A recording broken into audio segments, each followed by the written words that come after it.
ഫെബ്രുവരി 24 ചൊവ്വാഴ്ച. മത്തായി 6:7-15 വരെ വാക്യങ്ങൾ. രണ്ടുപേർ മതത്തെക്കുറിച്ച് തർക്കിച്ചുകൊണ്ടിരിക്കുകയായിരുന്നു. തർക്കം രൂക്ഷമായപ്പോൾ ഒരാൾ ഉറക്കെ പറഞ്ഞു, കർത്താവിൻ്റെ പ്രാർത്ഥന പോലും തനിക്കറിയില്ലെന്ന് ഞാൻ ബെറ്റ് വയ്ക്കുന്നു. ഞാൻ ആ ബെറ്റ് സ്വീകരിക്കുന്നു, മറ്റേ ആൾ പറഞ്ഞു. എന്നിട്ട് അവൻ പ്രാർത്ഥിക്കാൻ തുടങ്ങി. കർത്താവേ, ഞങ്ങളെയും നിൻ്റെ ദാനങ്ങളെ അനുഗ്രഹിക്കണമേ. ഞാൻ നിൻ്റെ ദൈവമായ കർത്താവാണ്, നിൻ്റെ നാമം പരിശുദ്ധമായിരിക്കട്ടെ. മറ്റേ ആൾ അത്ഭുതത്തോടെ അവനെ നോക്കി പറഞ്ഞു, ഹോ, നീ ബെറ്റ് ജയിച്ചു. എനിക്കറിയില്ലായിരുന്നു നിനക്ക് ഈ പ്രാർത്ഥന അറിയാമെന്ന്. നമ്മൾ പ്രാർത്ഥിക്കുമ്പോൾ എന്താണ് പറയുന്നതെന്ന് നമുക്ക് ശരിക്കും അറിയാമോ? ഇന്ന് യേശു തൻ്റെ ശിഷ്യന്മാരെ പഠിപ്പിച്ച പ്രാർത്ഥനയിൽ ആത്മാർത്ഥത, ലാളിത്യം, ക്ഷമ, സഹായത്തിനായി ദൈവത്തിനെ ആശ്രയിക്കൽ എന്നിവയുടെ പ്രാധാന്യം ഊന്നിപ്പറയുന്നു. പ്രാർത്ഥനയുടെ ഒരു മാതൃകയായിട്ട് യേശു തൻ്റെ ശിഷ്യന്മാരെ പഠിപ്പിക്കുന്നു. ആദ്യ ഭാഗത്തിൽ ദൈവവുമായുള്ള നമ്മുടെ ബന്ധം വീണ്ടും പുനഃസ്ഥാപിക്കപ്പെടണമെന്ന് നാം അപേക്ഷിക്കുന്നു. 3 അഭ്യർത്ഥനകളാണ് ഇതിലുള്ളത്.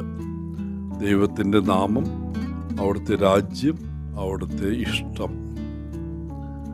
അവൻ്റെ നാമം വിശുദ്ധീകരിക്കാൻ യഹോവ എന്ന നാമത്തിൻ്റെ അർത്ഥം ഞാൻ നിങ്ങളോടൊപ്പമുണ്ട് എന്നാണ്.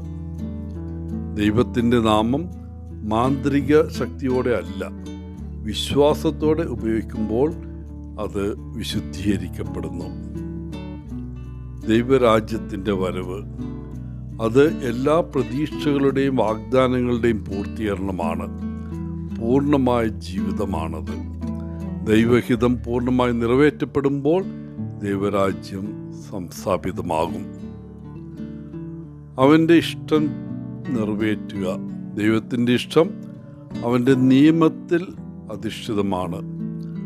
സ്വർഗത്തിലെ പോലെ ഭൂമിയിലും ആ ഇഷ്ടം നിറവേറണം. ദൈവത്തിൻ്റെ നിയമം പാലിക്കുന്നത് മനുഷ്യജീവിതത്തിന് ക്രമത്തിൻ്റെയും ക്ഷേമത്തിൻ്റെയും ഉറവിടമായിരിക്കും. സ്വർഗസ്നായ പിതാവെന്ന ജപത്തിൻ്റെ 2ാം ഭാഗത്തിൽ വ്യക്തികൾ തമ്മിലുള്ള ബന്ധം പുനഃസ്ഥാപിക്കപ്പെടണമെന്ന് നമ്മൾ അപേക്ഷിക്കുന്നു. നമ്മുടെ സഹോദരി സഹോദരന്മാരുടെ ക്ഷേമത്തിനായി 4 അപേക്ഷകളുണ്ട്. അപ്പം, ക്ഷമ, വിജയം, സ്വാതന്ത്ര്യം. ദൈനംദിന അപ്പം. പുറപ്പാടിൻ്റെ പുസ്തകത്തിൽ ആളുകൾക്ക് എല്ലാ ദിവസവും മരുഭൂമിയിൽ മന്ന ലഭിച്ചു എന്ന് പറയുന്നു. സാഹോദര്യത്തിലൂടെ, പങ്കുവയ്ക്കലിലൂടെ ആ ദിവ്യ പരിപാലനം കടന്നുപോയി. ഒരു പുതിയ പുറപ്പാട് നമുക്കും ഉണ്ടാകാൻ യേശു നമ്മെ ക്ഷണിക്കുന്നു. എല്ലാവർക്കും ദൈനംദിന അപ്പം ഉറപ്പ് നൽകുന്ന ഒരു പുതിയ സാഹോദര്യ ജീവിത രീതി നാം പാലിച്ചാൽ മതി. ഞങ്ങളുടെ കടങ്ങൾ ഞങ്ങളോട് ക്ഷമിക്കുക. ഓരോ 50 വർഷത്തിലും ജൂബിലി വർഷം ആളുകൾ അവരുടെ കടങ്ങൾ ക്ഷമിക്കാൻ ബാധ്യസ്ഥരായിരുന്നു. അതൊരു പുതിയ തുടക്കമായിരുന്നു. യേശു ഒരു പുതിയ ജൂബിലി വർഷം പ്രഖ്യാപിക്കുകയാണ്. കർത്താവിൽ നിന്നുള്ള കൃപയുടെ വർഷം. സുവിശേഷം എല്ലാം പുതുതായി ആരംഭിക്കാൻ ആഗ്രഹിക്കുന്നു. ഞങ്ങളെ പ്രലോഭനത്തിലേക്ക് നയിക്കരുത്, ഞങ്ങളെ പരീക്ഷിക്കരുത്. പുറപ്പാട് പഴയ നിയമത്തിൽ ആളുകൾ ദൈവത്തെ പരീക്ഷിക്കുകയും ആ പരീക്ഷയിൽ വീഴുകയും ചെയ്തു. തിരികെ ഈജിപ്തിലേക്ക് പോകാൻ അവർ ആഗ്രഹിച്ചു.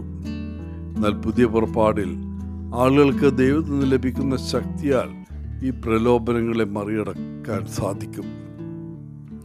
കൂടാതെ കർത്താവിൻ്റെ പ്രാർത്ഥനയിലെ ക്ഷമയെക്കുറിച്ചുള്ള പരാമർശം, ദൈവം നമ്മുടെ പാപങ്ങൾ ക്ഷമിക്കുന്നത് പോലെ മറ്റുള്ളവരിലേക്ക് ആ കൃപ വ്യാപിപ്പിക്കേണ്ടതിൻ്റെ പ്രാധാന്യത്തെ ഊന്നിപ്പറയുന്നു.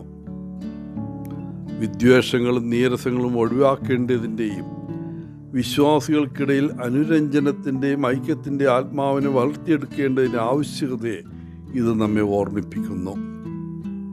പ്രിയപ്പെട്ടവരെ, കർത്താവിൻ്റെ പ്രാർത്ഥനയെക്കുറിച്ചുള്ള ധ്യാനം ദൈവവുമായുള്ള ആശയവിനിമയത്തിന് ഒരു മാർഗമെന്ന നിലയിൽ പ്രാർത്ഥനയുടെ ശക്തിയെ ഓർമ്മിപ്പിക്കുന്നു.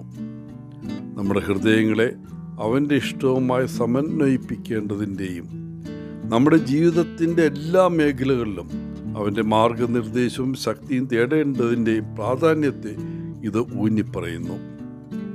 ഈ പ്രാർത്ഥനയിലൂടെ ഭക്തി, ക്ഷമ, വിശ്വാസം എന്നിവയിൽ വേരൂന്നിയ ദൈവവുമായി ആഴത്തിലുള്ളൊരു ബന്ധം വളർത്തിയെടുക്കാൻ നാം വിളിക്കപ്പെട്ടിരിക്കുന്നു. എല്ലാവർക്കും നല്ലൊരു ദിനം ആശംസിച്ചുകൊണ്ട് ഒത്തിരി സ്നേഹത്തോടെ പോളച്ചൻ CSSR ഫ്രം കേരള.